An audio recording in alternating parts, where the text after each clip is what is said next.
अस्सलामुअलैकुम वरहमतुल्लाहि वबरकातुहू। बिस्मिल्लाहिर्रहमानिर्रहीम। क्या हाल है व्यूअर्स? सब ठीक ठाक है। उम्मीद करती हूँ कि आप सब लोग ठीक ठाक होंगे और अपने अपने कामों में बिज़ी भी होंगे। तो व्यूअर्स, आज का मेरा टॉपिक है कैलेंडुला प्लांट। ये देखिए, ये मेरा कैलेंडुला का प्लांट है। आप इसके फ्लावर देख सकते हैं। ये हर एक प्लांट जो है ये चूँकि मैं पनीरी लेके आई थी इसकी, और इसको मैंने पनीरी से ग्रो किया था।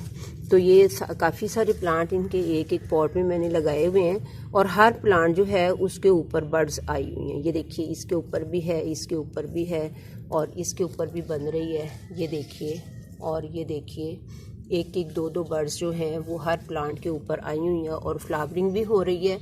कुछ की फ्लावरिंग हो के तो मैंने फ्लावर काट दिए हैं, क्योंकि इनकी यहाँ से हमें ये काट देना चाहिए होता है। जब ये फ्लावरिंग ख़त्म हो जाती है ना, ये फूल जब खिल जाता है इसका, तो फिर हमें यहाँ से इसकी ये जो पाइप सा होता है बना हुआ, ये इसको हमें काट देना चाहिए होता है। हर फ्लावरिंग प्लांट का मैं आपको बताती हूँ कि हमें उसकी पिंचिंग कर देनी चाहिए होती है, इस वजह से कि उसकी जगह पर फिर नया फ्लावर आना होता है। तो व्यूअर्स, ये प्लांट जो है इसका नाम कैलेंडुला प्लांट है। इसको कैलेंडुला कहते हैं, और मतलब कि ये साइंटिफिक नेम है इसका।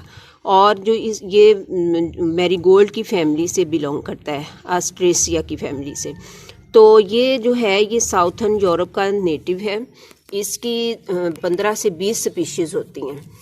तो 1 फुट की हाइट तक ये जो प्लांट है ये ऊपर चला जाता है, यानी इसकी हाइट जो है ये 1 फुट तक हो जाती है। और ये जो है ये एनुअल भी है और पेरिनियल, दोनों तरीके से लगाया जाता है। एक तो इसको अगर कोई परिंदा या कोई जानवर अगर इसको खा ले तो इसको कोई नुकसान नहीं होता, क्योंकि ये एक हर्बल प्लांट है और ये इंसानों के भी खाने में के भी काम आता है। इससे मेडिसिन्स बनती हैं। ये गले के लिए भी, गले की जो ज़ख़म गले में हो जाते हैं उनके लिए भी ये मुफीद माना जाता है। इसको खाने से, इसके लीव्स वगैरह, इसकी जिस तरह से भी इसकी दवाइयाँ बनती हैं, तो इससे भी वो गले के ज़ख़म भी ठीक हो जाते हैं। फिर ये स्किन प्रॉब्लम्स के लिए इसकी क्रीमें बनती हैं। कैलेंडुला क्रीम तो होम्योपैथिक वालों ने भी बनाई हुई है, और वो एक्ने के लिए इसको देते हैं। तो ये मतलब कि स्किन की प्रॉब्लम्स के लिए ये काफ़ी सारी मेडिसिन्स में ये कैलेंडुला प्लांट जो है ये यूज़ होता है। तो अब हम इसकी बात करते हैं अगर लाइट की, तो ये फुल सन का प्लांट है। इसको फुल धूप चाहिए होती है, पूरा दिन ये धूप में मैं रखती हूँ इसको। और दूसरा, फिर इसको पानी जो है वो भी चाहिए होता है रोज़ ही। मैं इसको पानी भी रोज़ ही देती हूँ, क्योंकि इसको मिट्टी जो है वो नम ही पसंद है, इसको खुश्क मिट्टी पसंद नहीं है। तो फर्टिलाइज़र जो है वो तो मैं इसको हफ्ते 15 दिन में लिक्विड फर्टिलाइज़र ही देती हूँ सारे प्लांट्स को अपने। मेरे सारे प्लांट्स जो हैं उनमें मैं वो जो है मिट्टी जब मैं इसकी तैयार करती हूँ प्लांट्स की, तो तब उनमें मैं गोबर खाद और कुछ कंपोस्ट ये मिक्स कर देती हूँ। लेकिन बाद में फिर मैं इनमें कोई वो दूसरी वो खाद नहीं यूज़ करती, इनमें फिर मैं लिक्विड फर्टिलाइज़र ही देती हूँ। तो व्यूअर्स, इसको इसकी मिट्टी जो है जैसे कि सब प्लांट्स की मिट्टी जो है वो सॉफ्ट होनी चाहिए, इसी तरह से इसकी मिट्टी भी सॉफ्ट ही होनी चाहिए। तो ये जो है मिट्टी जब मैं तैयार करती हूँ तो उसके लिए उस वक़्त मैं 30 या 40% जो है उसमें कोई भी खाद जो है वो शामिल कर देती हूँ मिट्टी के अंदर। चाहे मेरे पास गोबर खाद है, चाहे मेरे पास कंपोस्ट है, पत्तों की खाद है, तो मैं किसी भी किस्म की, तो मैं उसको फिर मिट्टी के अंदर शामिल कर देती हूँ। कोई वो कोकोपीट वगैरह कोई मैंने ऐसी कोई चीज़ इसमें शामिल नहीं की होती है। और आप देखिए कि मिट्टी में जो असरात होते हैं ना फ़ायदेमंद, वो किसी और चीज़ में नहीं है। बेशक कि आजकल के दौर में ये न्यू दौर है, इसमें बहुत ही तरक्की कर ली है। तो कोई बहुत सी चीज़ें निकल आई हैं कि इसी तरह से ग्रो किया जाए, तो इसी तरह से ग्रो किया जाए। लेकिन जो असल चीज़ है ना वो असल ही होती है। ये आप भी जानते हैं कि असल चीज़ असल ही है।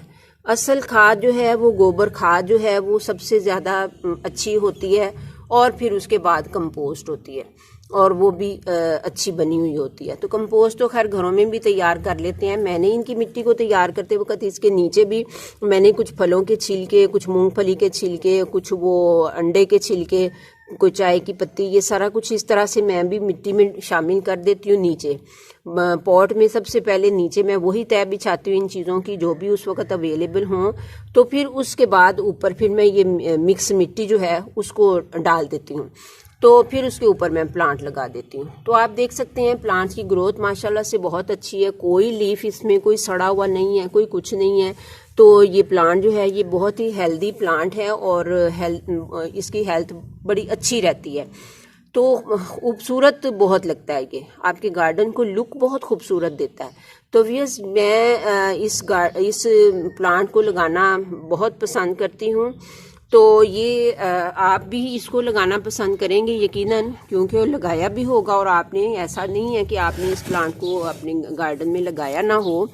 तो केयर इसकी कोई ख़ास नहीं है, केयर इसकी बस यही है कि आपने पानी इसको टाइम पे देना है और इसकी फ्लावरिंग के बाद इसको आपने यहाँ से ये काट भी देना है। तो बस यही इसकी केयर है। फर्टिलाइज़र जो है वो मैंने आपको बता दिया। तो व्यूअर्स उम्मीद करती हूँ कि आपको भी ये प्लांट जो है ये पसंद आया होगा। तो मैं नेक्स्ट वीडियो तक के लिए आपसे इजाज़त चाहती हूँ। अल्लाह हाफिज़।